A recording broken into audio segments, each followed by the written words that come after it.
Hi, I'm Moonchildlexi and I am here with you. Thank you for joining me. We are officially starting our second week of transformative stories through parables and using an oracle card deck to do so. This specific one that is being used is a collection of parables from all over the place and different cultures. When it comes to transformation and just own personal development, it's important to have a moment of pause to be able to really reflect on what it means for you. I am doing this and tapping into the collective to see what we all need to know as we're all going through this journey of life together. So there's an overtone of relevance, but please use discernment and see how don't make it fit to your life, but how can this wisdom and this information help you now navigate moving forward in your life with this knowledge? I pre-pulled a card. So for the card for today, starting our second week, day 8, I have single-pointedness, a number 54 that reduces to a number 9. Now, before we read the story, just to look at the imagery here real quick. Very beautiful. We have a archer in blue. There is this man behind her. Looks like he's learning from her or teaching her, and he's just dropping. Like there's scrolls being let go. I find the color significant. The red is associated with like our base root chakra, and the blue can be associated with our throat vocal chakra. I see this as walk your talk, walk your talk, and knowing,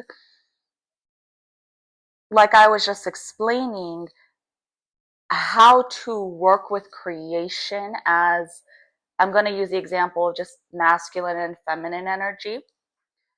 The masculine energy will start to direct and point at something, but the feminine energy will get into at once in position, start to breathe, relax, settle, listen, and wait for that perfect moment then for that masculine energy to come in and release. So I find this again just a powerful balance that in order to move forward and to have focus, it's a dance and interplay.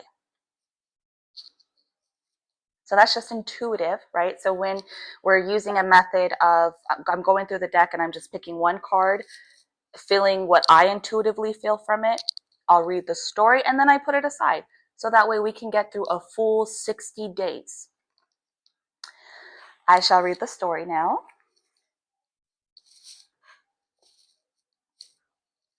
Mind is so cunning that it can hide in the garments of its very opposite.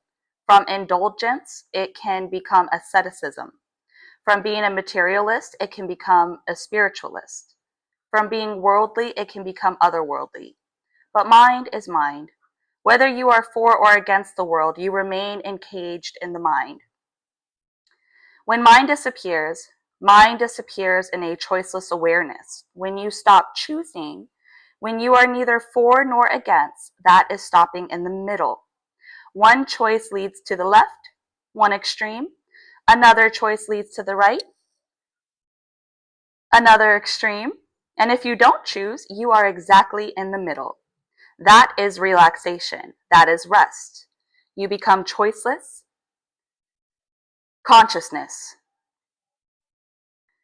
unobsessed, and in a state of unobsessed, choiceless consciousness, intelligence arises, which has been lying deep dormant in your being. You become a light unto yourself. This is a story of Saraha and the Aerosmith woman. Please forgive my mispronunciations at all. Sara, the founder of Tantra, was the son of a very learned Brahmin who was in the court of King Mahabala. The king was willing to give his own daughter to Saraha, but Sara wanted to renounce all. He wanted to become a sannyasin.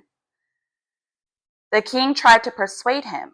Sara was so beautiful and he was so intelligent. He was such a handsome young man. But he persisted and the permission had to be given. Sara became a disciple of Sri Kirti. The first thing Sri Kirti told him was forget all your Vedas and all your learning and all your nonsense. It was difficult, but he was ready to stake anything. Years passed by and by, he erased all that he had known. He had become a great meditator. One day, while Sara was meditating, suddenly he saw a vision that there was a woman in the marketplace who was going to be his real teacher. He went to the marketplace. He saw this woman, young woman, very alive, radiant with life, cutting an arrow shaft, looking neither to the right nor to the left, but wholly absorbed in making the arrow. He immediately felt something extraordinary in her presence, something that he had never come across, something so fresh and something from the very source. The arrow ready, the woman closing one eye and opening the other, assumed the posture of aiming at an invisible target, and then something happened. Something like a communion. Sarah had never felt that before. In that moment, the spiritual significance of what she was doing dawned upon him. Neither looking to the left nor looking to the right, just looking in the middle. For the first time, he understood what Buddha means by being in the middle. Avoid the axis. You can move to the left, to the right, from the right to the left, but you will just be like a pendulum moving. To be in the middle means that the pendulum just hangs there, neither to the right nor to the left. Then the clock stops, then the world stops, then there is no time, then the state of no time. He had heard it said so many times by Sri Kirti. He had read about it. He had pondered, contemplated over it. He had argued with others about it, that to be in the middle is the right thing. For the first time, he had seen it in action. The woman was not looking to the right and not looking to the left. She was just looking in the middle, focused in the middle. The middle is the point from where transcendence happens. Think about it, contemplate about it, and watch it in life.